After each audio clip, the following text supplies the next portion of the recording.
Thank you. Wow. You guys really know how to make a guy feel good. I appreciate that very much. All right, so I have a short bit of time with you, so I want to get right to the point. No matter how successful you are, a lot of the Circle of Champions I saw up here, how many still want to be much more successful than you are right now?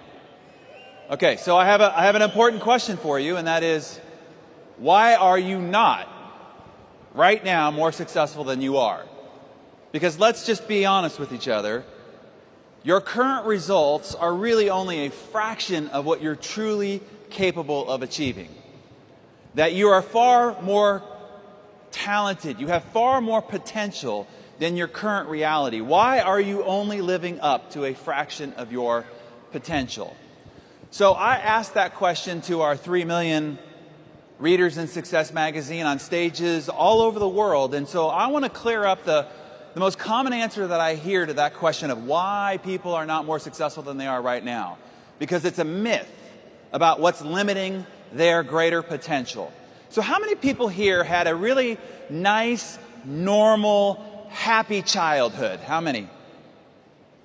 Wow, most of you. Huh.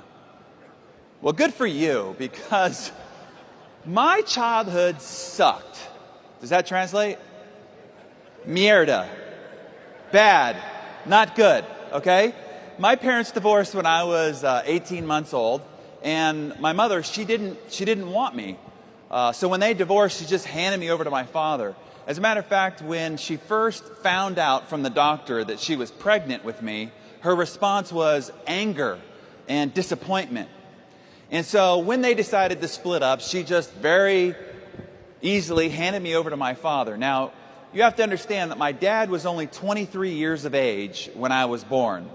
And he had just moved from the San Francisco Bay Area of California to what seemed like the middle of nowhere, which was Albuquerque, New Mexico, in the desert, where he took a job as a overworked, underpaid university American football coach.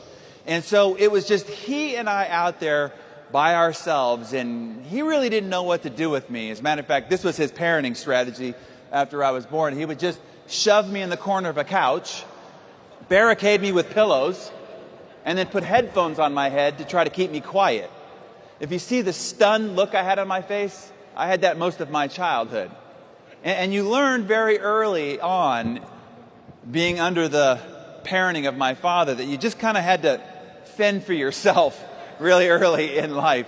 To say that my dad wasn't the nurturing type is almost comical, right? I mean, he was, we affectionately referred to him as a bit Neanderthal, and he parented like he coached football, which meant that there was no whining, no crying, no excuses, lots of yelling, and lots of cursing. As a matter of fact, I don't know if you remember the movie Full Metal Jacket, but that could have been my father's twin, Sergeant Gunnery. And growing up in his household was like growing up in his boot camp.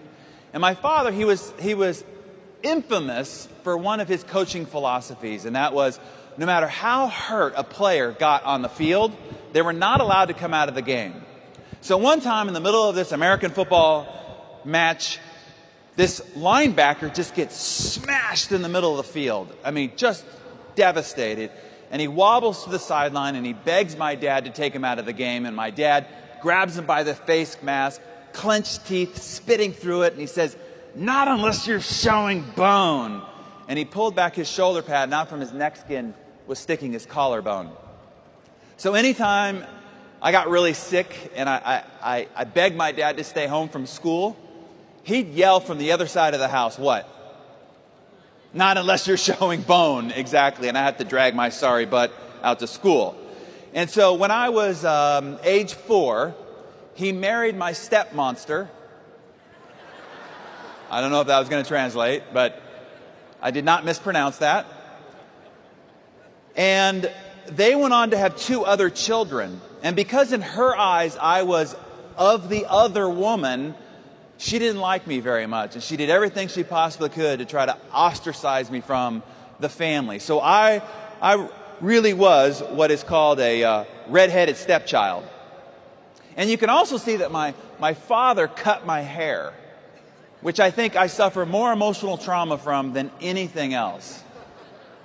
Now, I have to tell you, this morning I stand before you, having gone through this very dysfunctional childhood, is the reason why I can stand before you this morning as the very high-functioning achiever.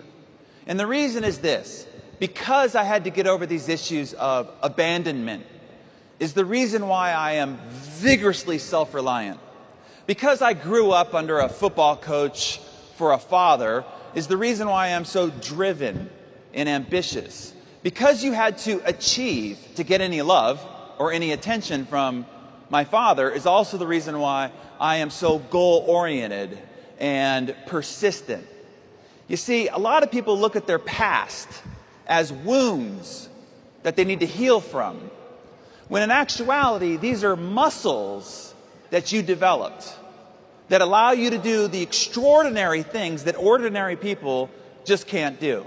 How do you build a muscle, right? You put a muscle under incredible stress and strain, incredible stress and strain. When you do that, you're actually tearing the muscle. And in rest and recovery, it grows back bigger than it was before, so now you can lift heavier weights that you couldn't have before. So the first key message that I want to give you here today is, your adversity is your advantage.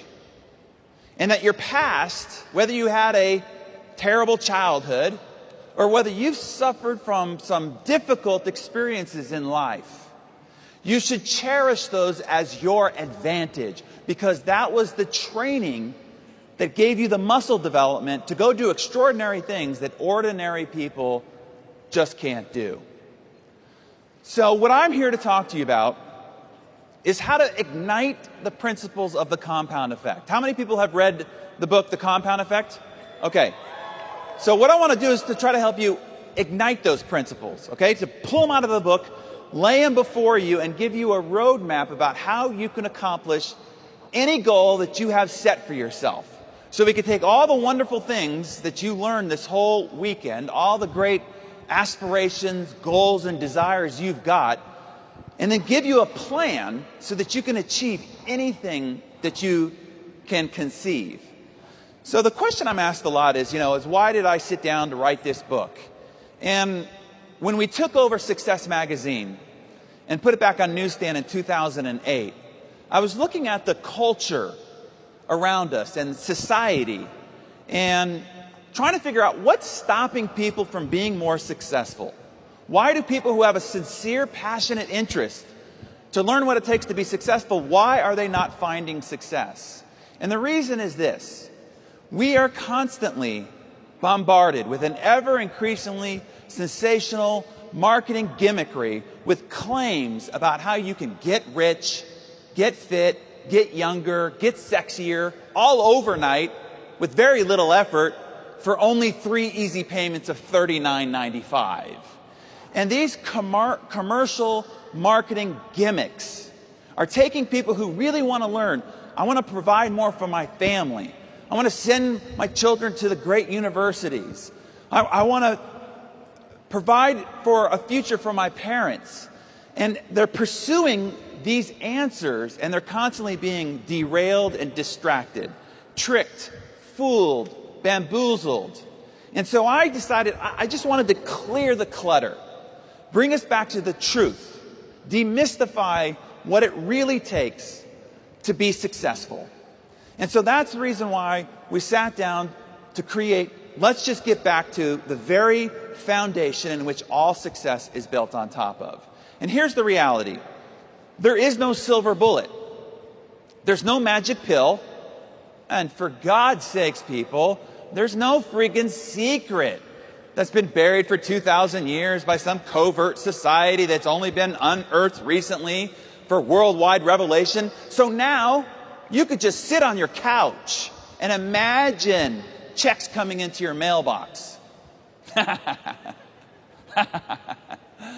Do that too long and they will come and take your couch and you off to a safe place where you can't hurt yourself or others, okay? No, there is no secret. Here is the truth. Success is earned. If you really want to know the secret of success, okay? I publish Success Magazine. I'm going to tell you right now the secret to success. Here it is. Success is earned by hard freaking work. Hard freaking work. If you ask the circle of champions up here, how did you do it? How did you get to the top? How did you become so successful? Their answers are always going to be 3 words: hard freaking work. There's no other way around it. If you've desired to be a circle of champion and you haven't achieved it, I'm telling you the only thing that's stopping you is not enough hard freaking work, okay? Now, the truth, if we want to talk about truth here, the truth about the process of earning, not winning, not arriving, but earning success, that process is in itself very mundane. When you go back home and you start building your ACN business, it's mundane. What you're going to do day in and day out is mundane. It is unexciting. Nobody's going to video film you and make a new fantastic reality TV show as you build your exciting new ACN business. No, it's unexciting. It's unsexy.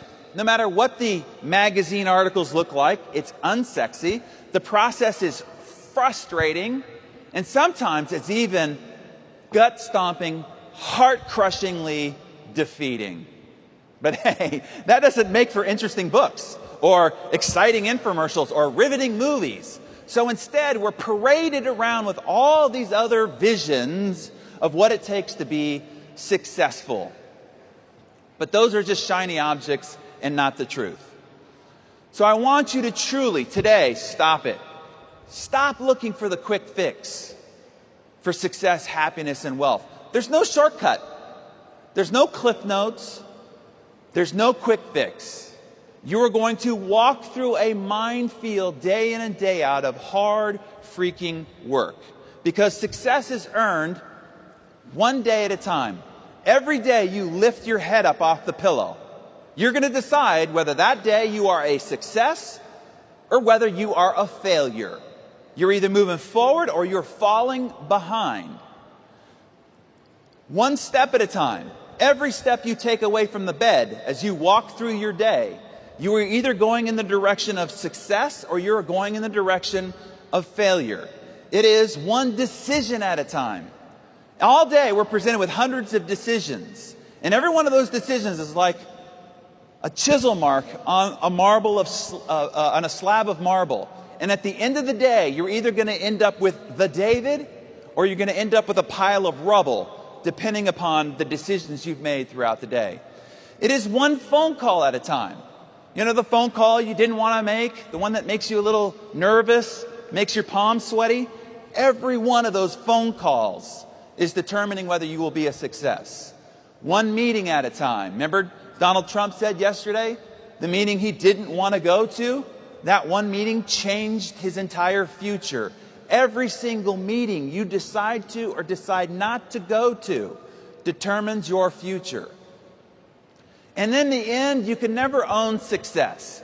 I congratulate the Circle of Champions, but do not stagnate too long in your victory, because you can never own success. You can only rent it.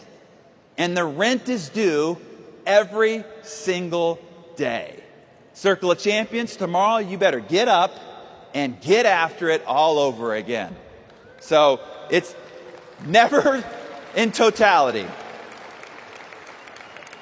Now, how many of you have ever been to a personal development seminar or read a book or read the back of a CD program and it said, transformational results in 90 days or less, and at the end of 90 days, you didn't have transformational results? Anybody have that experience?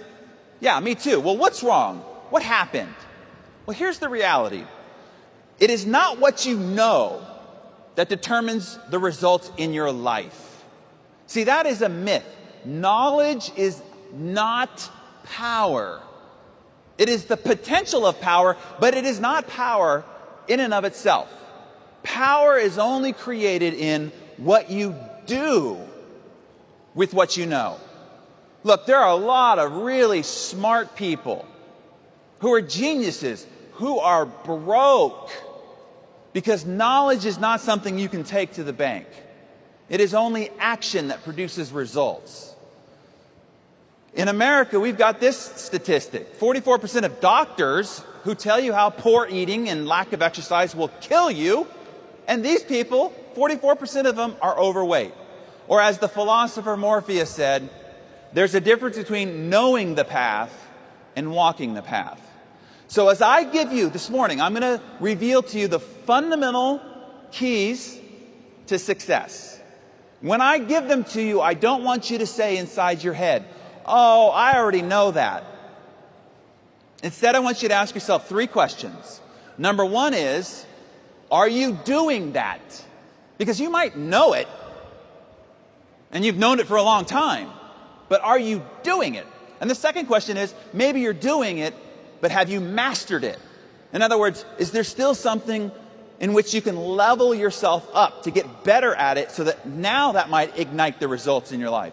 And the third most important question is, you might know it, you might be doing it, but would your results prove that you've mastered it?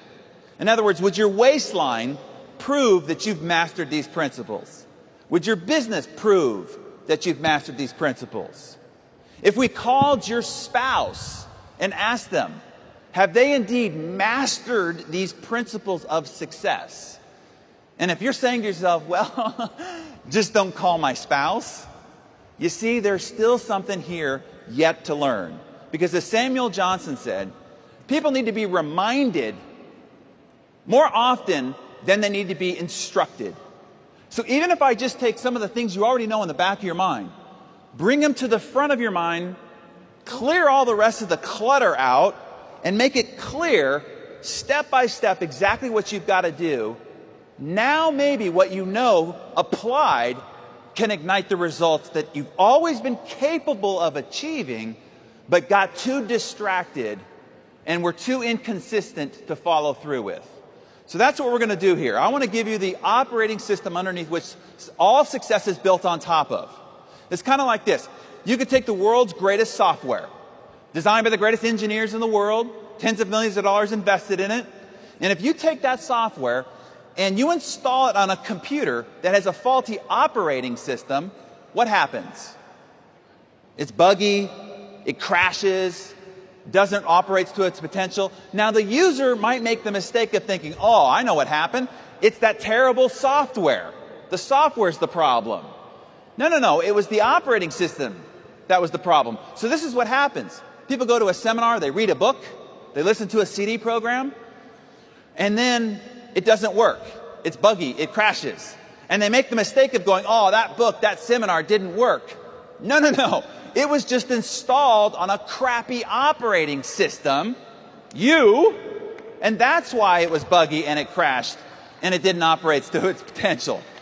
So what we have to do together here is we have to get your operating system operating at world-class standards so that it is perfect in its execution, that its operation is world-class. Then we can layer on top of that the leadership software, the sales software, the Circle of Champions software, the parenting, the marriage software. And maybe now, for the first time, once installed, it actually will perform to its capability. So that's what we're up to here. Here's my goal. I'm going to lay out for you a system that, if applied, will enable you to set goals that when you walked in here this morning, you were too afraid to set for yourself. Now, why are you too afraid to set the kind of goals that you're truly capable of, but won't allow yourself to live up to?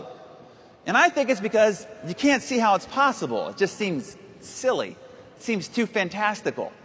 But I believe if I can show you an exact stepping stone process to achieving those great goals, that you'll finally, when you leave here, set the kind of goals that are actually consistent with your true potential. And my goal, ultimately, the results that I want to see is 12 to 18 months from now, the person you become is unrecognizable to the person sitting in your chair right now. You have a much leaner, stronger, vital body. You have more intimate relationships with the people that you love and care about. You have a thriving ACN business, and you're walking across this stage as a circle of champion. Those results are possible if you stick with me over the next several minutes. This is a working session. I'm not the only one working up here. If you really want to change your life, change the trajectory, find yourself on this stage, we got to do a little bit of work, okay? So you're not going to be able to get everything that I put down here. I know you're taking photos of the slides. I always promise ACN, because I love this organization and want to see it succeed, that I'll give you my entire slide deck, okay? I'll show you how to get the whole slide deck. I'll give you a recording, an audio recording of this whole talk so that you can listen to it. You can share it with your team, okay?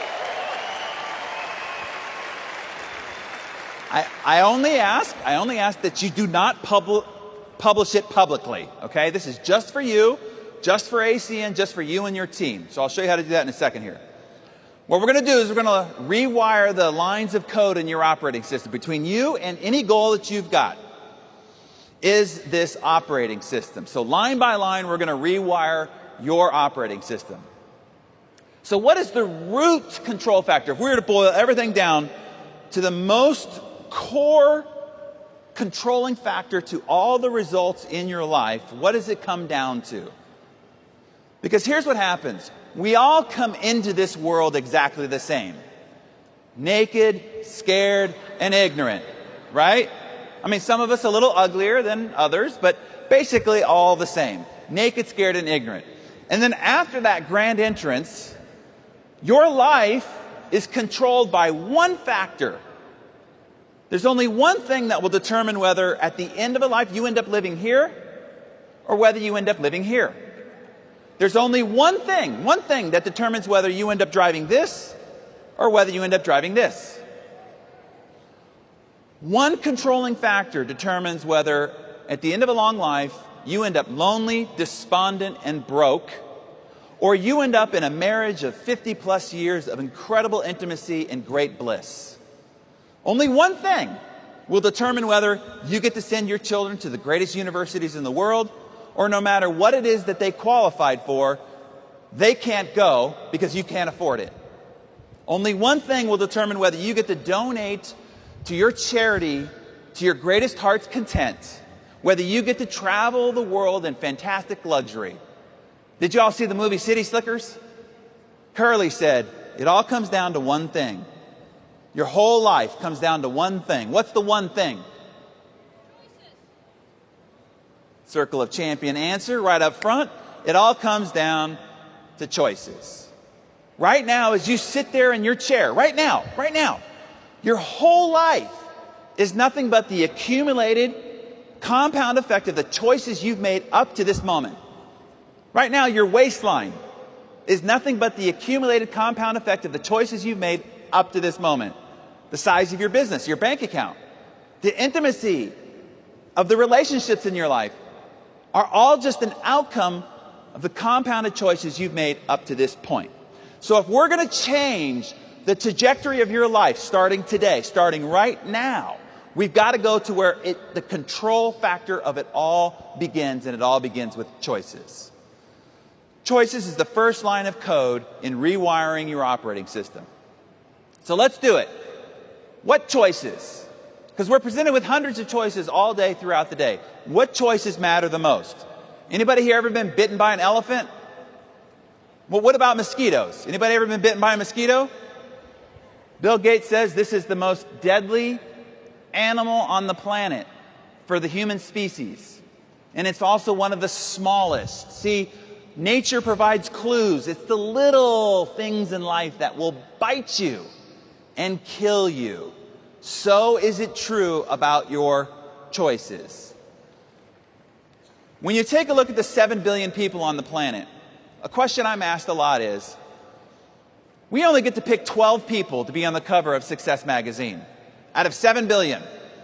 And I'm asked, what do these guys do to become so successful? What separated them from everybody else? Well, let me tell you what they did not do, because this is what everybody thinks they did to get to the cover of Success magazine.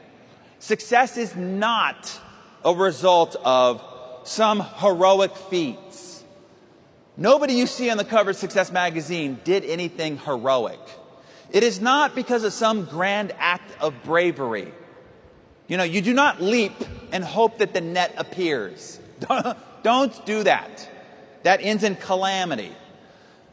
And they didn't perform any quantum leap. It wasn't just right place, right time, as Trump said yesterday. Yes, luck plays a part, but it only plays a part after you've worked your butt off. So it wasn't any grand act of luck either. Success is, if you're looking for the answer of what caused these people to get on the cover of Success Magazine, success is a result of small, seemingly insignificant, moment-to-moment choices. The only thing that separates them from you is that accumulated compound effect of those little choices that created dramatic differences in results. Small little choices like at lunch, you're given a menu. And what is the menu? It's just a series of choices, right? Do you pick the hamburger and fries, or do you pick the salad? Now you're thinking, that doesn't seem like that big of a choice. I'm telling you, it is. Small little choices like, at the end of a long, hard day, do you stop by the gym and put in a workout, or do you rush home to catch your favorite sitcom? Small little choices like, in the heat of an argument with your spouse, do you walk out of the room and say, I'm not going to deal with this? Or do you spin on your heels, say you're sorry, and choose to make a moment of magic? Small little choices like, in a networking event, do you walk across the room and introduce yourself to that person? You're a little bit afraid to do so. Or do you hunker down in fear one more time? Small little choices like, at the end of a long day, do you put in a few more phone calls, or do you just simply call it a day? You see, these small choices add up to big, gargantuan differences in results. Let me give you a reference point in which to associate this with. If I were to give you a choice of a single cent, a single penny, that doubles every day for 31 days, or €1,000,000 in cash right now, how many people would take the million in euro?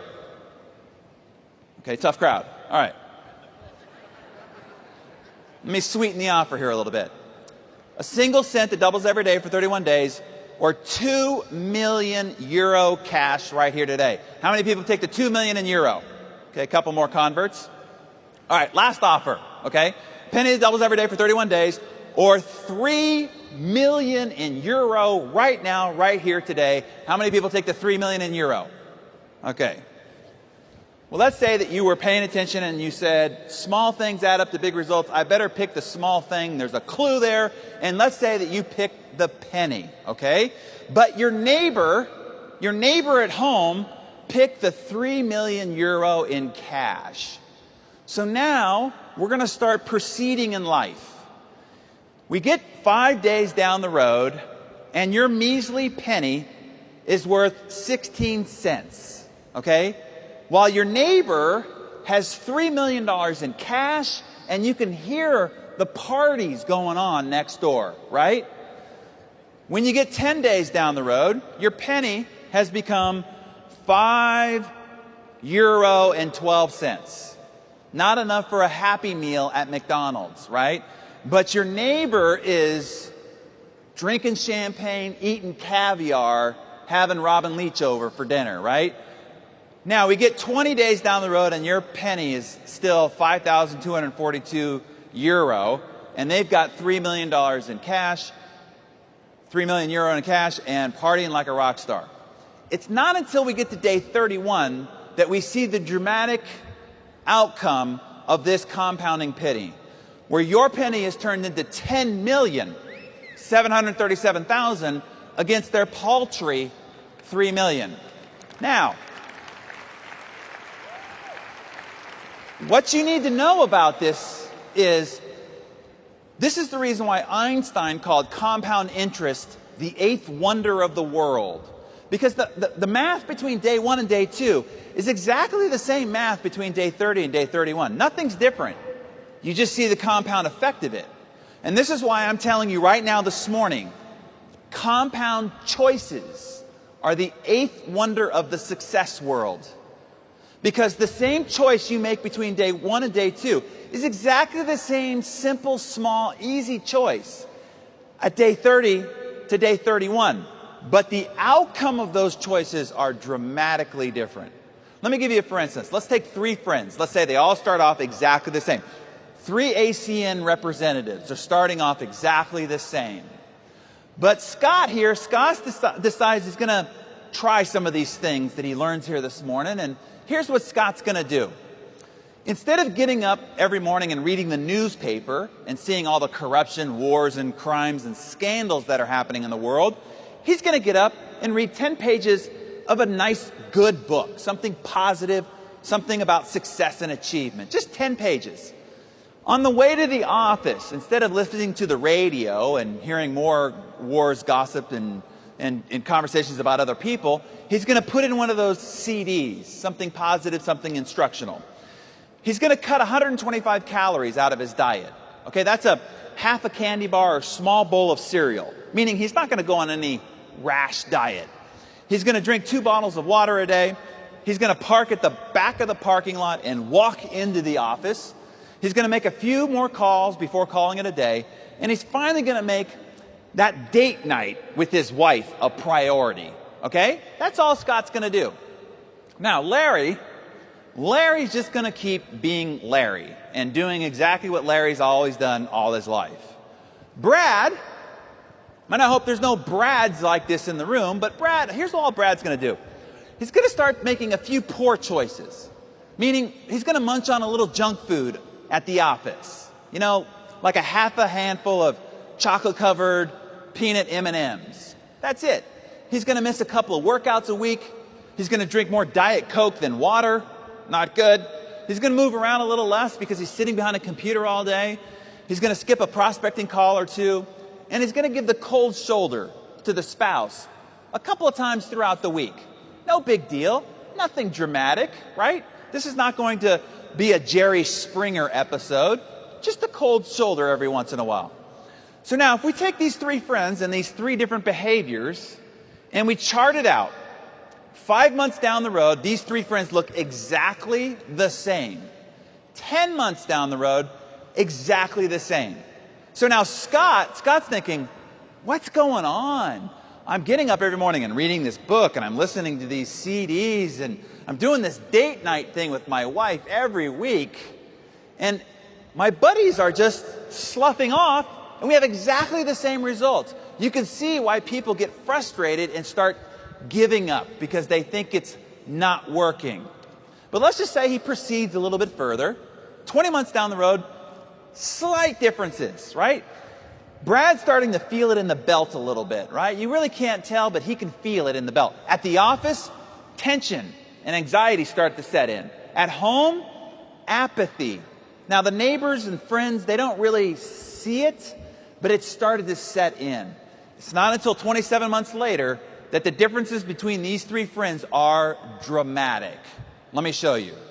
So Scott, here's what's happened to Scott 27 months later. He's read 47 books. Now, you know that the average college graduate does not read 3 books the rest of their life. And he's read 47 books the last 27 months on success and achievement. 465 hours bombarding his mind with success and achievement. Is that going to make a difference to his attitude, to his mindset, to his results? Dramatic. The 125 calories he cut out of his diet meant that he lost 33.5 pounds. Do you realize that we can end obesity in the world if everybody just cut 125 calories off their base diet over time? He drank 3,700 gallons of water. Those 2,000 extra steps a day meant he walked 900 miles the last 27 months, losing another 30 pounds. And those date nights with his wife, that got pretty exciting, okay? I had photos, but I decided to just show you the X's and O's. The couple extra calls that he made each workday meant that he made 1,860 extra calls that he wouldn't have made otherwise. If he closed 3% of those, which means he didn't learn anything from those books or audios, he added on top of his previous $50,000 a year income an additional $279,000. And you know what Brad and Larry are saying? Oh, you're just lucky. So here's what Larry is doing. Larry's like most people in the Western world. They're treading water, falling a little bit further behind, becoming disenchanted, bored, apathetic, passionless, disengaged, and then they're blaming the government, right? Here's what Brad's small, simple, poor choices did to him. That 125 calories he added to his diet meant that he put on 33.5 pounds. Missed a couple of workouts, the Diet Coke, now he's in heart attack danger. Missed a few meetings, made a few less calls. He's about to be fired from his job and lose his home. The inattention and cold shoulder to his spouse means that apathy set in and he's on the brink of divorce. You see, small, seemingly insignificant, positive choices create extraordinary results. Small, poor choices over time create devastating results. By the way, if you want a copy of these slides, here's what you do, okay? And for the leaders that we talked to on Friday, I gave you some wrong instructions. So, by the way, everybody else here, if you text in, you can get the leadership talk that I did on Friday too, by the way. You can get an entire audio recording of that. So you just take that phone number, and in the message you have to put EU. EU, comma, your name, comma, your email address, okay? And then it will email you a link where all this is provided for you so that I can help you get this into your brain, your conscious, and into your organization so that we can help you achieve the kind of goals that you're interested in, okay? So there's the number to use. Please do it within 48 hours because then the page is taken down. Great. And if you didn't get the number, it's over here in the corner, okay? So now if all of this seems rather easy, why is it that people still fail and still make poor choices? Well, here's what I want to warn you of. There's 4 traps that you will face. Outside of this conference hall, these traps are on the ground. At home, these traps are on the ground. At the office, at the shopping center, these traps are on the ground. So I want to point them out to you so that you can go, whoa, I got to step around that. Because people with good intention step into these traps and then they get derailed and then they wonder why they end up with no results and so frustrated. So here's the first one. At the moment that you're making a choice, the consequences, the outcomes, or the results are invisible. It doesn't look like it's having any impact whatsoever. So you can get faked out. But I promise you, I could change your choices like that if I had the power to take the space-time continuum and collapse it. Meaning, if you made a choice right now, and I took the space-time continuum of that choice 15, 20 years out, and I collapsed it and showed you exactly what the outcome was, I promise you'd make a different choice. For instance, let's say at lunch, you did pick the hamburger and fries. And upon the first bite, your chest explodes and you drop to the ground in a heart attack. You'd probably lose the taste of hamburger really, really quickly. Or let's say the next morning you woke up like this. Yeah, whoa. How do you get like that? How do you get like that? One bite at a time. Simple as that. Or let's just say, you're out with your girlfriends. You didn't smoke, but they're encouraging you, like, have a smoke. And you try it, and you're like, put it down. That doesn't seem so bad. I don't know what everybody's talking about. But the next morning you woke up like this. You probably wouldn't take another cigarette. Or let's just say, you're a young kid, and you try your first cigarette. You're behind the school, feeling like a rebel. Your friends are going, wow, you're cool, right? Looks like a young James Dean. But let's say I could take the space-time continuum of 20, 30, 40 years, and I could take your future self to talk to your current self about that choice. What would you say? Don't smoke another cigarette. But see, for decades, for years and years and years, it didn't look like anything was happening. And it wasn't until the last 4 or 5 years when the dramatic outcome of those choices made itself known. Or let's just say, you promised your sponsor, your upline, that you're going to make 3 calls. You're going to talk to 3 people every day about the ACN opportunity, okay? But today you got a headache. You got to make dinner. You got to pick up the laundry. Maybe I'll make them tomorrow instead of today. And I take the continuum of that choice and I collapse it. And we call Donald Trump and you become fired. You're out of ACN. Your house goes up on the chopping block and you're under bankruptcy. That's what the continuum of that single choice looks like over time. Or let's just say, you promised your spouse that you'd never go to bed angry. But tonight you're like, I just don't want to deal with this tonight. We'll talk about it in the morning. And you go and sleep in the guest bedroom. And I show you what that single choice looks like. And the next morning, you wake up to divorce papers. And you got to look your little girl in the eye and explain why you couldn't make a different choice. You see, every single one of these choices has what you can also call a butterfly effect. Y'all heard of the butterfly effect? Butterfly flaps its wings one part of the planet, and on the other side of the planet, there's a tsunami. This is what I'm telling you. One little itty-bitty choice over here, 10, 15 years later, and there's a tsunami in your life. Either positive or negative. So what do you do about this? Okay, what do you do about each of these positive choices you're now going to take? Well, the first thing you need to do is to just have patience. Even though you don't see the results in the moment, you have to know that the compound effect has been ignited. And every choice you make ignites it and fuels it. And it will stretch itself out over 10, 15, 20 years before it reveals its results to you. Second trap. When you start to change the trajectory of your life, that change is subtle and very, very deceptive. For instance, let's say that you're on a plane in Los Angeles, California, and that plane is headed towards LaGuardia Airport in New York. And while that plane is on the tarmac, its nose is pointed directly at LaGuardia. If the nose of that plane is off by only 1 degree, let me show you how far 1 degree is. From here to here. Did you see that? From here to here. In other words, not much.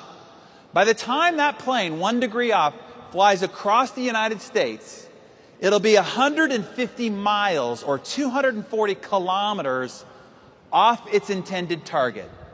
2 states away. So here's what happens, okay? Here's what happens in people's lives. They're one day going along. 10, 15, 20 years down the road, they end up looking at themselves in the mirror going, what happened? How did I get so fat? How did I end up divorced? This is the person I said was the love of my life. How did I end up estranged from the people I said were most important to me in my life? Look, here's the reality. You might not have done anything really bad. You might have only been 1 degree off. And that 1 degree traveled over 10, 15, 20 years, and now you're 150 miles or 240 kilometers off your intended target. So what do you do about this? Well, a plane has what's called a gyroscope in the nose. So it keeps itself on track. So no matter what happens, weather, traffic, it's redirected, the computer keeps locking on to its intended target. So it can fly all the way across the country and then hit the exact runway it wants to over on the other side of the continent because it has a gyroscope. So I'm going to show you a gyroscope you can use for your life before we finish up here. But I have to warn you, life on the ground looks a little bit more like this. Standing atop a double black diamond ski run. And let's say the goal at the bottom of the hill is a comfy chair, warm fire, and a cup of hot cocoa, okay? And if you just run right at it, what's going to happen? Yeah, it's going to get ugly, right? So what happens is you start off, and then you get hit by a mogul. And the mogul just pushes you over in this direction. Now, a lot of people end up just skiing off the mountain, right? Instead, you have to adjust. And you ski a little bit and you get hit by another mogul. And you're like, I see my goal, I have to adjust. And you'll notice, if you look at the line from the top to the bottom, you'll notice that you are off track more than you're on track. So what I'm telling you is, you will be off track often. But the key is what? Get back on track. And the more time you spend off track, you'll spend more time coming back to the track. The difference between how long it takes for you to get from the top to the bottom will depend on how much time you spend off track. So the key is to get back on track.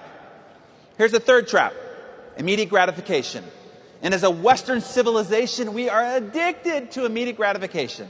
We're trying to pleasure ourselves at every single moment. So let's say at the end of a nice meal, you're presented with a choice: Grandma's warm chocolate cake or a glass of water.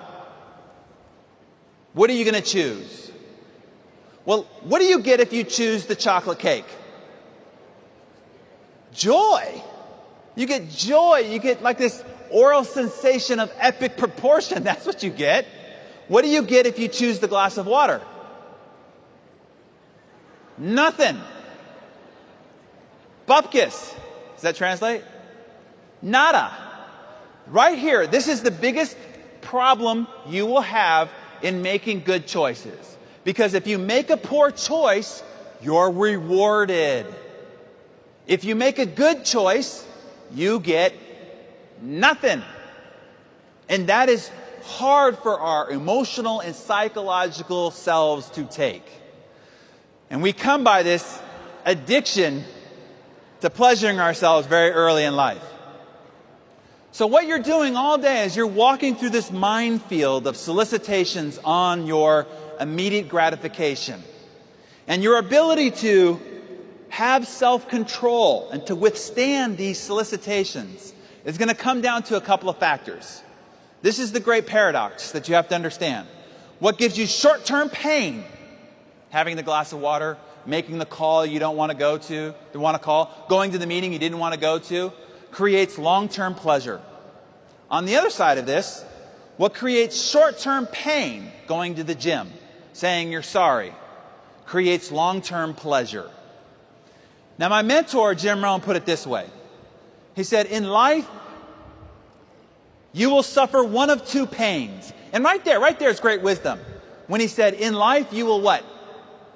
Suffer, man. You're not going to get around it. But you get to pick your suffering. The pain of discipline or the pain of regret. And as Jim put it, he said, the pain of discipline weighs ounces. Picking up the phone, going to the meeting, saying you're sorry. But the pain of regret weighs tons. Bankruptcy, divorce, heartache, loneliness. So as you're out there making your choices, ask yourself, pain of discipline or pain of regret? And that'll help you along a little bit. When I asked Oprah about this, about how she tried to control some of her choices, she says, I realized that if I made a good choice, I didn't get anything. I didn't get to have the chocolate cake, right? She said, so I decided that instead what I did is I got a miracle, okay? So at least I felt like I got a miracle. She says, first of all, if I didn't choose the chocolate cake, it's a miracle. And she says, my whole goal throughout the day was to make miracles. And at the end of the day, I would just add up, how many miracles did I make today? Meaning, how many positive choices that I didn't want to make, but I made anyway, did I make today? And if you start taking an account of when you choose short-term discipline versus long-term regret, then you'll be on the right track. The last trap is this. What's easy to do, and everything I've talked to you about here is easy to do. The actual process of success is easy to do. Emotionally, it's very difficult. But the process is easy to do. It's easy to eat an apple a day, walk around the block for your good health, say you're sorry, make a moment of magic, pick up the phone and make phone calls, write thank you letters, drink glasses of water. All that's easy. That's the problem. It's also easy not to do. Because it's so easy, it's easily disregarded. You'll sit there and go, that's no big deal. And you won't do the easy things. And because you won't do the easy things, life will end up very hard for you. So realize there's a little bit of a trick in what's easy to do is the fact that it's also easy not to do. So I have a question for this intelligent audience. What do successful people and unsuccessful people have in common? Here's what they have in common, okay? They both hate to do what it takes to be successful. Successful people just do it anyway. You see, do I like getting up at 5 o'clock in the morning, leaving my warm embrace of my beautiful bride, to go put on running shoes, to go run out in the cold, dark morning? I do not like that. Do I like, at the end of a long, hard day, going into the gym and pushing around a bunch of lead weight with a bunch of hairy, sweaty guys? I do not like that. In the heat of an argument with my wife, when this time, maybe just this time, I know I'm right. Do I like saying, honey, you're right, I'm sorry? No, I do not like doing that. But why do I do these things? Because that's what it takes to be successful. You see, I think unsuccessful people find it very inspiring to learn that successful people hate this stuff too, but they just do it anyway. I walked into the gym a few months back and I went and checked in. And when I was walking away, the front desk person said, "Hey, have fun." I looked back and I said, "What?" She says, "Have fun." I was like, "Fun? You think I come here for fun? I hate this place. I've hated every day I've ever come in here." She says, "But you're here a lot. You don't like it?" I said, "No, I hate it. But I come here for discipline." Muhammad Ali, the great world champion boxing star, right? He said, "I hated every early morning workout I ever had in my entire career.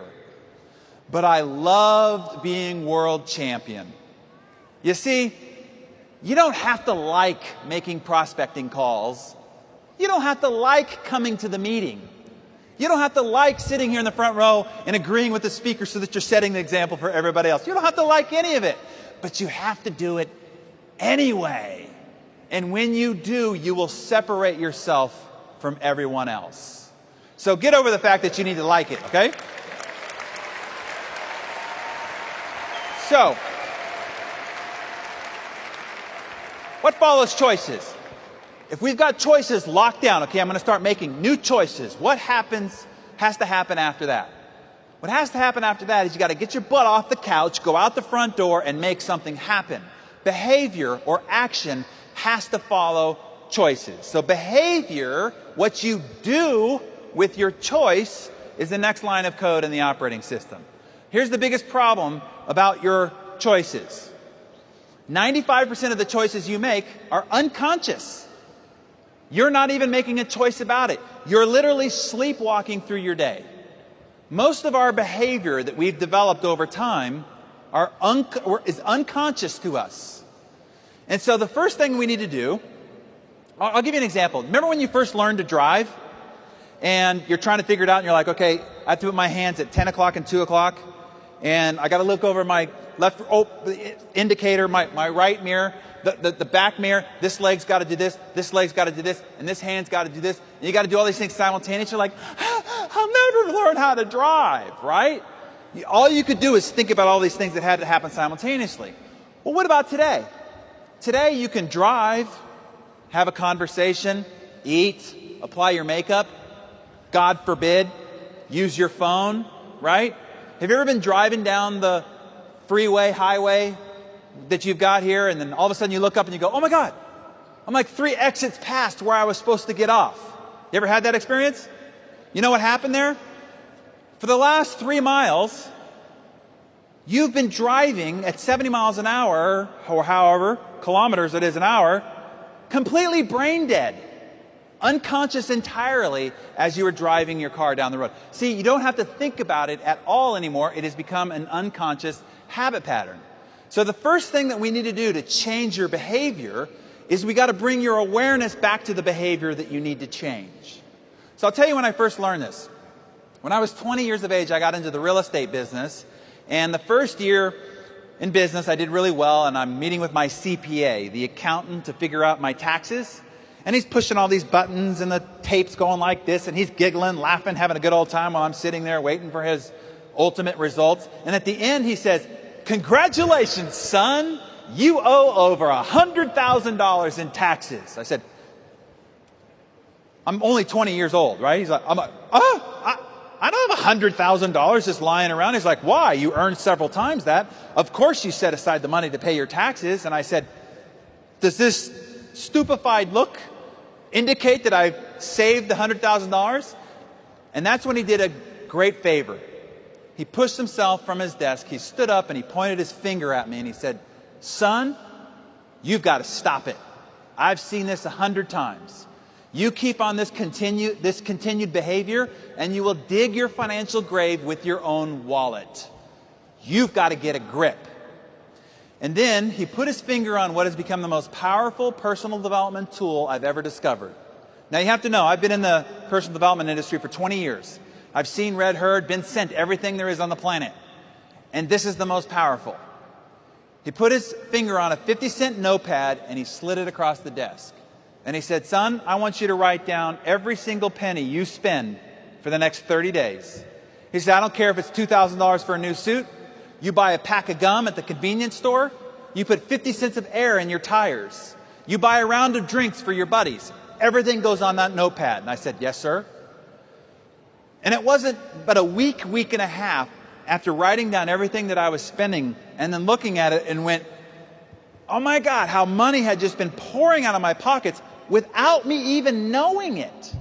So I went from earning a lot of money to being worth a lot of money on the same amount of money because I changed my behavior and I didn't even know that my behavior was out of whack.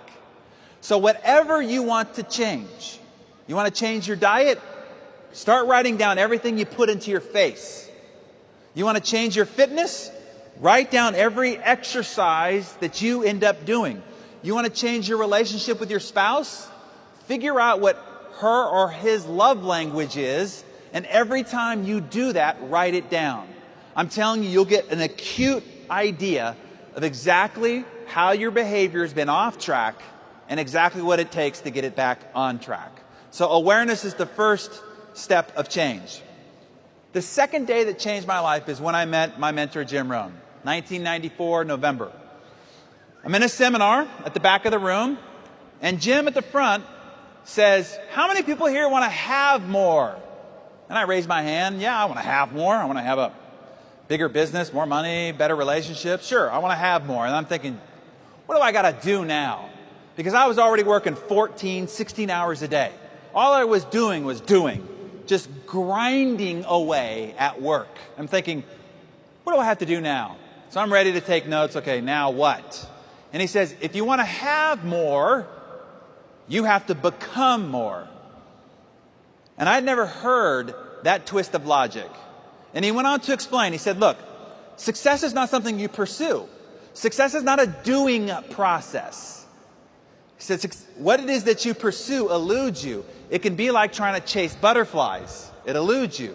He said, instead, success is something you attract by the person you become. So for things to change, you've got to change. For things to get better, you've got to get better. And when you improve, everything and all your results improve around you.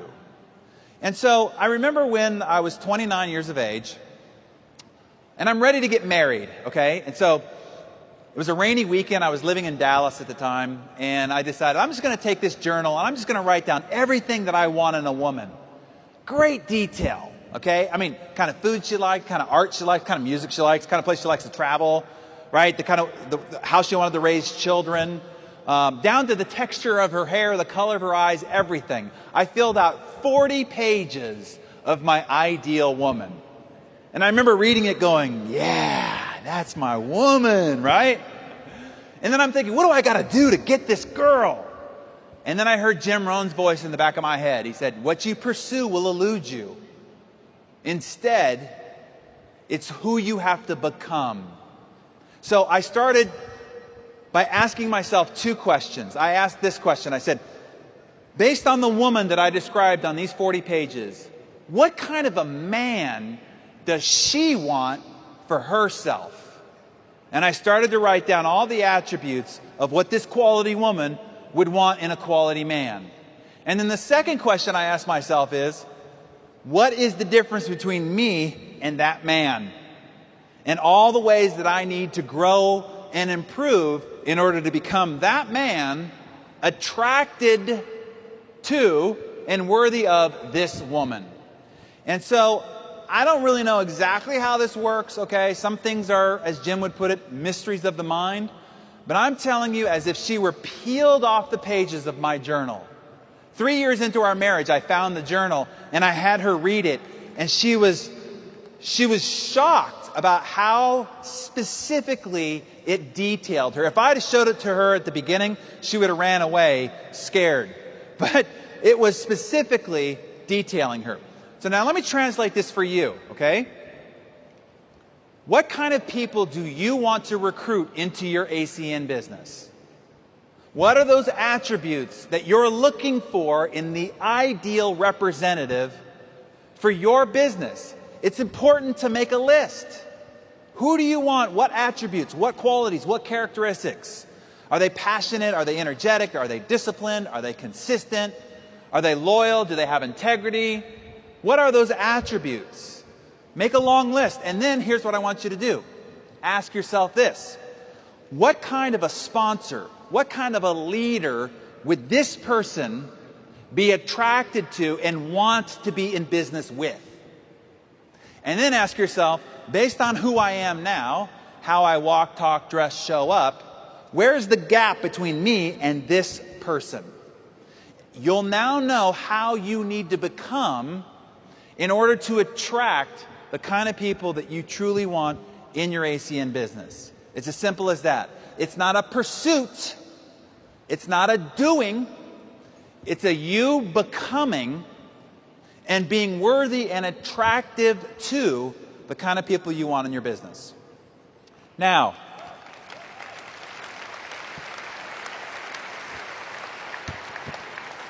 behavior repeated become habits.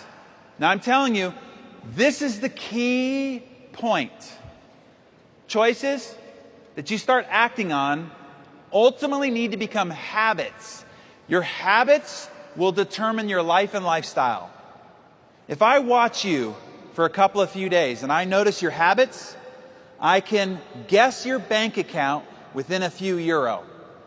I can predict your future. I can tell you the kind of relationships you have now and the kind of relationships you will have later when I observe your habits. Because habits are the expressions of who we are and how we live, and they determine all your results. So this is ultimately what we want to change, is changing your habits.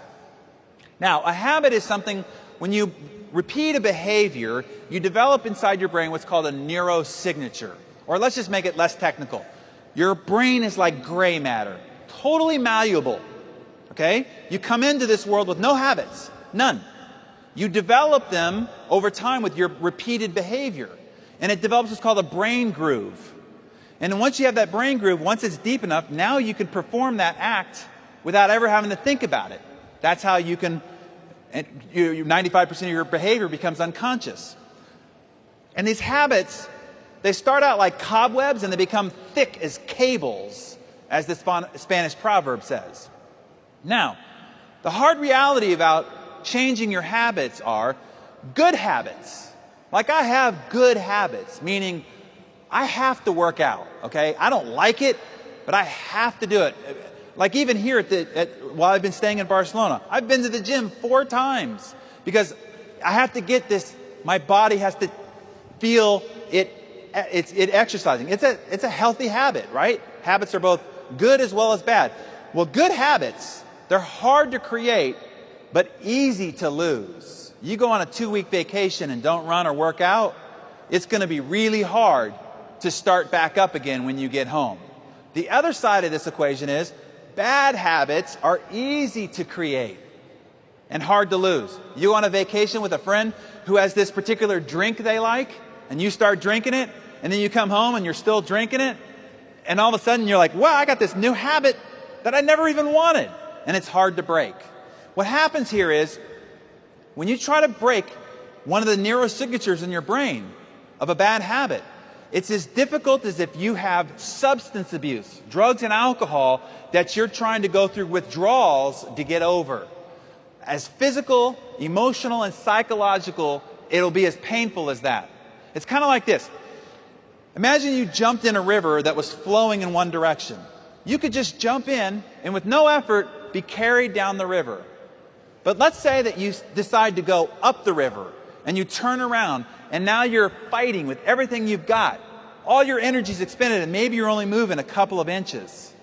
That's what it's going to be like when you start fighting your existing bad habits. It's not going to be easy. You will have to, with everything you've got, all the willpower and discipline you've got, fight, and only make inches of progress. And ultimately, it'll take about 300 repetitions of not doing the previous bad habit and doing the new good habit so that this one weakens and this one strengthens. Now that you know it's not going to be easy and how long you've got to sustain a new habit, at least you won't get disillusioned, okay? And the reality is that willpower will not work. Why is it that we have the biggest diet industry in the history of humanity, and yet as a species, we are more fat than we've ever been in the history of humanity? How can those two things exist simultaneously? And the reason is, they all rely on willpower, and willpower will not work. So instead, what I want to encourage you to find is what's called why power. So imagine I took a 300-foot steel beam and I laid it across the concrete floor here. And I said, hey, if you just walk on top of the beam from one side to the other, at the other I'll give you 20 euro for walking on top of it. How many people would do it? Yeah, easy 20 euro, no big deal. But what if I took that 300-foot steel beam and I put it atop two 100-story buildings? And now I said, if you walk on top of the beam from one side to the other, I'll give you 20 euro. How many people would do it now? But what if on the other building is your child, and the building is on fire, and if you don't go across that beam, they will perish and die right before your eyes? How many people will go across that beam now? I did have one person in the front row say, I have 2 children. Which child is over there? And I'm like, that doesn't seem right. Now, I just want you to observe something here, okay? The first time I asked you, you said, no way, no how. The risk, the danger's too great. Why would I ever do that? The second time I asked you, you shot your hand up, and I didn't even offer you 20 euro. The difference was the reason why to do it. Here's what I want you to get. When your reason why is urgent enough, important enough, critical enough, where you have a white, hot, burning desire to get to the other side, no danger, no risk, nothing can stop you. In order for you to achieve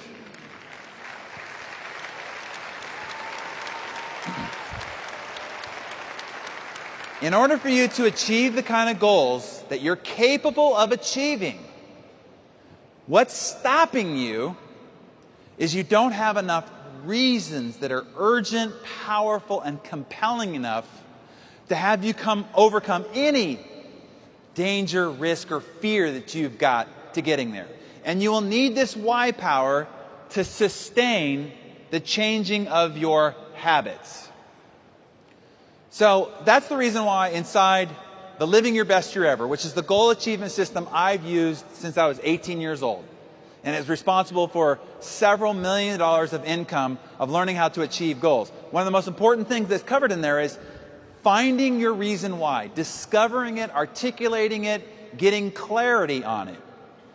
Now, it's important that you figure out what your bad habits are and that you uproot them from your life, and you figure out what success habits you need and install them. So this is the question you have to ask yourself.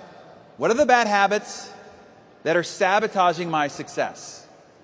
Is it gossiping? Is it watching too much television? Is it eating poorly? Is it not being consistent? Is it lack of discipline? What is it? And what success habits do you need to install to accomplish your goals? And inside the compound effect, I'll outline 5 strategies for you to uproot these bad habits. Because you've got to yank them from your life. They keep derailing you. They keep distracting you from your potential. So how to uproot them, and then 7 ways to install the success habits that you need. Install them deeply into your day-to-day methodology so that you can stay on track and keep the trajectory you want for your life. Okay, so you'll find that inside the compound effect. But I want to leave you with something that you can start applying right now immediately. Okay, how to build your success system. I call it my massive transformation formula. Because in 3 points, I'll show you how to create a massive transformation for your life. If you want to have a very different life than the one you're leading right now, one that's actually equivalent to your true potential, which is way beyond where you're living right now, this is all it takes, okay? Let me outline it for you. Number 1 is this. Figure out what your big 3 goals in life are, okay? I don't care whether you got 50 goals, 100 goals, 1,000 places you want to see before you die, 50 places on your bucket list. Set all that aside. What are the 3 most important goals you've got for your life for this year that if you accomplish them, this would be the best year of your life? So you might say, okay, well, if it's going to be big goals, if I accomplish this, that'd be pretty good. But I've had some pretty big years, so if I accomplish this and that, okay, wow. But if I accomplish this, this, and that, this would by far be the best year of my life. That's all you need. Take everything else, set it aside. Those are your big 3. Number 2 is this. What are those couple of key behaviors most important to each goal to accomplishing them? This is where the transformation comes in. You're only 1 or 2 key behaviors away from a massive transformation in any area of your life. You want to change your marriage? There's probably 1 or 2 key behaviors that would create a massive transformation. You want to change your sales? There's probably 1 or 2 key behaviors that would change your results in a massive way. So the key is to figure out what those are. Now, they're not 5,000 behaviors or functions. It always comes down to about a half dozen. So, I want to give you the half dozen key behaviors necessary for you to become a Circle of Champion here at ACN. Wayne outlined 4 of them for you earlier. So I want to make sure that you get it, like you really understand. This is all you have to do. This is your job description. This is your business plan. This is your day-to-day method of operation. So I'm going to give it to you right here, right? Number 1 is this. Use all the services and all the products that are available here through ACN. You can't promote or sell what it is you don't use or eat, okay? You have to become the living example of ACN. So you have to use it all, eat it all, try it all. That's number 1, okay? Simple. Just use the dang products. No big deal. Number 2 is you then have to take what your results and what your experience has been and share that recommendation and example and testimonial with other people. So talk about the services, talk about the products to other people. Number 3, if they go, hey, I really like this new nutrition bar too, or hey, I really like what these services offer, you say, great. You know, if you told a couple other people like I told you, you could actually make some part-time income. So share the opportunity. That's number 3. Number 4, if they go, wow, I really would like to do this, how do I get started? You sit down and you help them get started. That's it. That's number 4. Number 5, attend, as you're doing right now, and build for events. You're in the event business. Your whole career will be going from one event to the next. so that you can drive large volumes of people and keep them motivated, inspired, and educated and empowered. So you're in the event business. And then number 6 is your own personal development. Because remember, if you want your life and results to improve, what has to happen? You have to improve. For things to change, for things to get better, you have to get better. And when you get better, everything in your life gets better with you. That's it, everybody. That's your business plan. You want to have a strategic planning, meaning what you got to do day in and day out. That's it. Use them, share them, help them. Get to the next event. Grow. That's it. That's your life at ACN.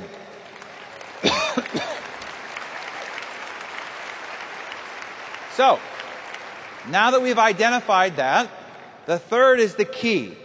This is where we start to create a gyroscope for your life. And that is tracking those behaviors. That's it. Track them. So inside the Living Your Best Year Ever program, there's a sheet there. It's called the Weekly Rhythm Register. Remember I told you I'd give you a gyroscope so that you can manage your whole life on a single piece of paper. So all you do is you take your top 6 behaviors. Share the services, share the opportunity, follow up, attend meetings, number of new people that you want at the meetings, and your personal development.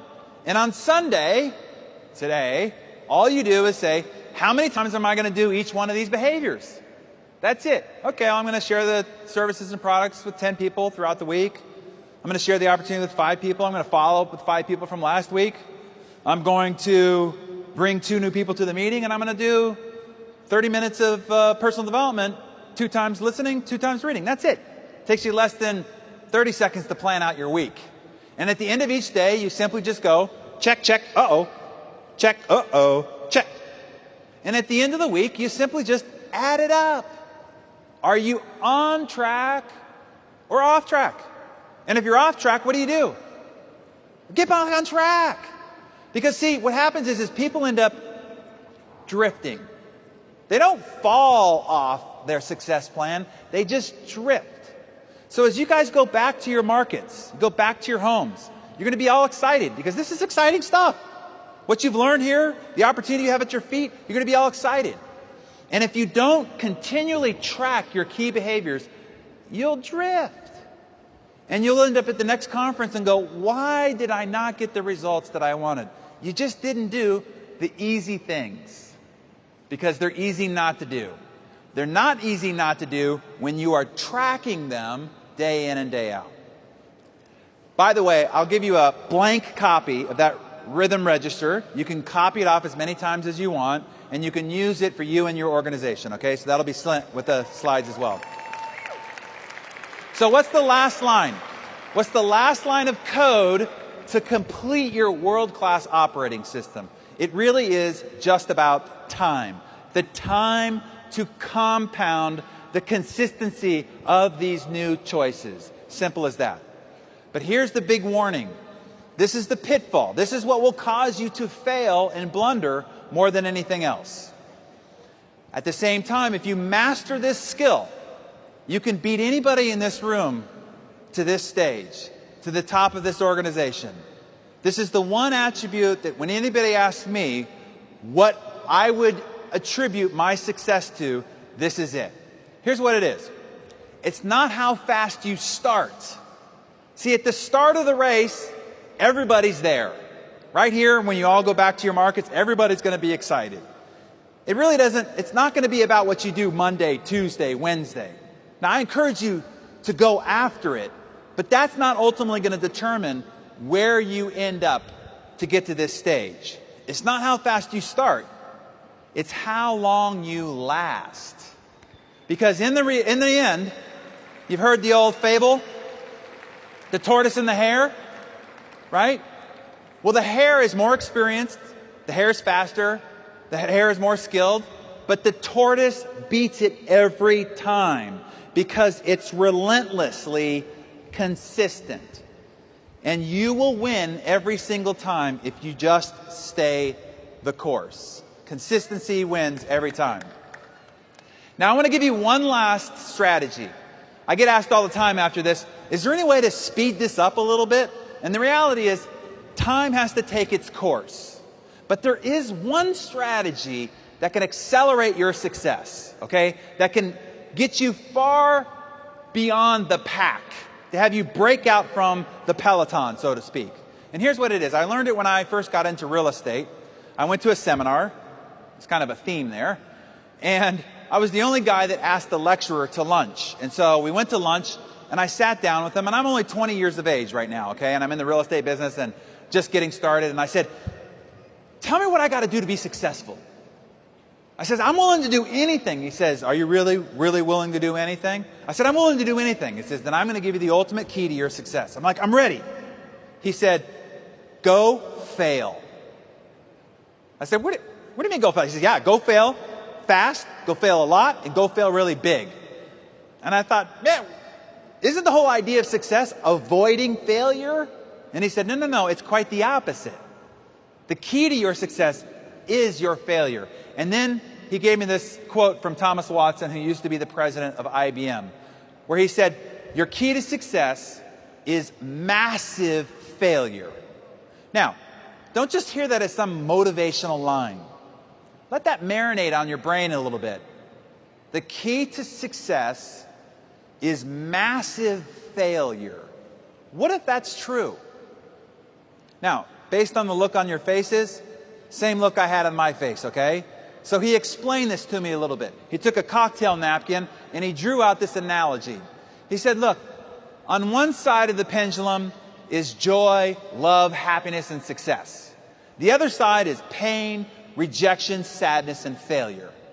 He says, look, if you just stand still, you won't experience any pain, rejection, sadness, and defeat, but you won't experience any joy, love, happiness, and success either. He says, you can't live under a bridge. Eventually, you got to go and mix amongst people. So what ends up happening is people are only willing to experience so much rejection and so much pain and so much defeat, and so they only experience so much joy, so much love. And they end up just operating in what is called this comfort zone. And if anything is outside that comfort zone, they're like, oh, no. And they just stay right here in this comfort zone. But they complain, why don't I have more success? Why don't I have more love? Why don't I have more happiness in my life? He said, so you can't push the pendulum on the side of success. He must have went to a Jim Rohn seminar. What you pursue will elude you. He said the only side of the pendulum you can control is the side of pain, rejection, sadness, and defeat. So your job is to go push the pendulum as high, as wide, and as fast as you can on the side of pain, rejection, sadness, and defeat. He says, I promise you, it'll swing in equal proportion on the other side. So I just took his word for it. So I just pursued it with reckless abandon, okay? So here I was, just getting started in real estate, and I said, where can I go get as much failure, pain, sadness, and defeat as much as possible, right? So there are these things called expired listings. These are people who had their house on the market with another realtor. It didn't sell, and all these realtors call them at the same time. And then the homeowner gets really mad and angry and upset. And when you call those people, they just let you have it with all this anger, madness, and being upset. So lots of pain and rejection to be had there. I did that every morning. Then, when I was done with that, I went and called on these people who are the scariest people on the planet to a realtor. And these are people who are called for sale by owners, or FSBOs. These people hate realtors so much they wouldn't even think of listing their house with one of them. You go knock on their door, and they open the door. Lots of pain, rejection, and sadness to be had there. Then I would park my car at the end of a street, take a little notepad, put 50 check boxes on it. And I would just go door to door knocking, do you plan on buying or selling a house in the next 6 months? Door would slam in my face. People yell at me from across the street. Kids would throw rocks. It would start raining.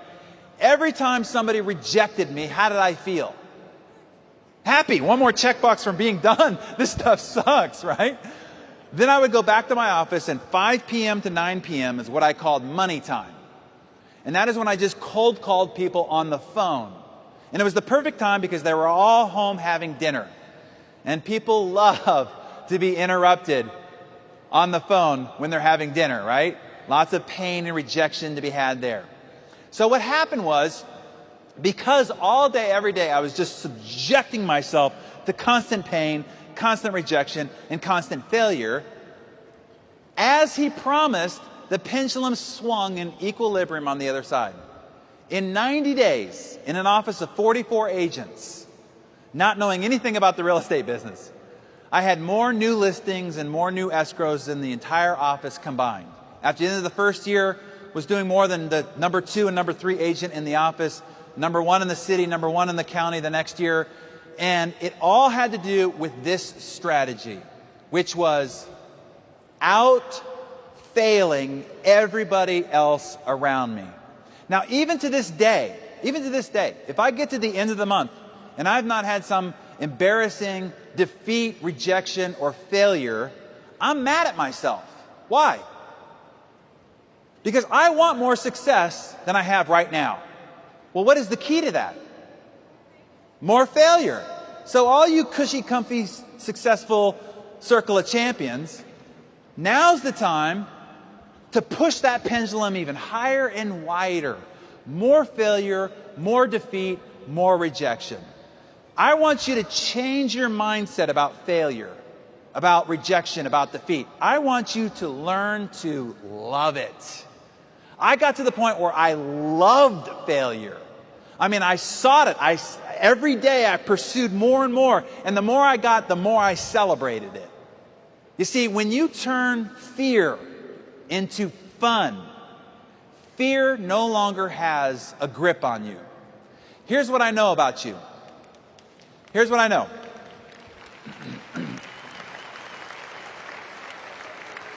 The only thing stopping you from being more successful, from realizing your potential, because your potential is so much greater than your current life, the only thing stopping you is fear. It's fear. And when you turn fear into fun, you release that potential. You're unstoppable. Nothing can stop you. So here's what I want you to do when you go back on Monday. Don't write out the number of new people you can recruit in the business, the number of new products that you can sell. Instead, I want you to create 100 no club. Who can get to 100 no's the fastest? Have a competition. And then see who wins. And then there's a booby prize, which is who has the most embarrassing, ugly, heart-wrenching story of defeat or embarrassment. And then that person you carry around on your shoulders and celebrate them. Okay? Because here's what happens. What you resist persists. What you step into dissipates. Once you step into the thing you once feared, it dissipates. And now you can finally live up to the potential that you are been given by God, but are not living as you were meant to live. Look at this guy, the ultimate failure. His personal motto is, screw it, let's do it. If you fall flat on your face, pick yourself up and try again. This is a guy worth $4 billion. The only thing different between you and Richard Branson is he is a much bigger failure than you are. Simple as that. Eleanor Roosevelt said it this way: do something every day that scares you. At the end of every day, that's the question I ask myself. Did I do something today that scared me? Because if I did, I push that pendulum just a little bit, and I'm going to see the reward on the other side of that swing. The last thing I want to encourage you to do is, you've been to conferences before, you've made decisions before, you've made resolutions before, you've set goals before, but this time I want you to draw a line in the sand. A figurative line in the sand. Before you get up from your chair, I want you to draw a line in the sand. And this time I want you to say, this is it. If there's one attribute of the greatest successful people that I know, it's this sense of resolve. I will do it or I will die trying. Because when you go back, you're going to be faced with your mountain in life. Building your ACN business, getting to the circle of champions at the top. And you're going to start climbing it, and you're going to be struggling as you climb it, and people are going to come out of the woodwork and go, what are you doing climbing mountains?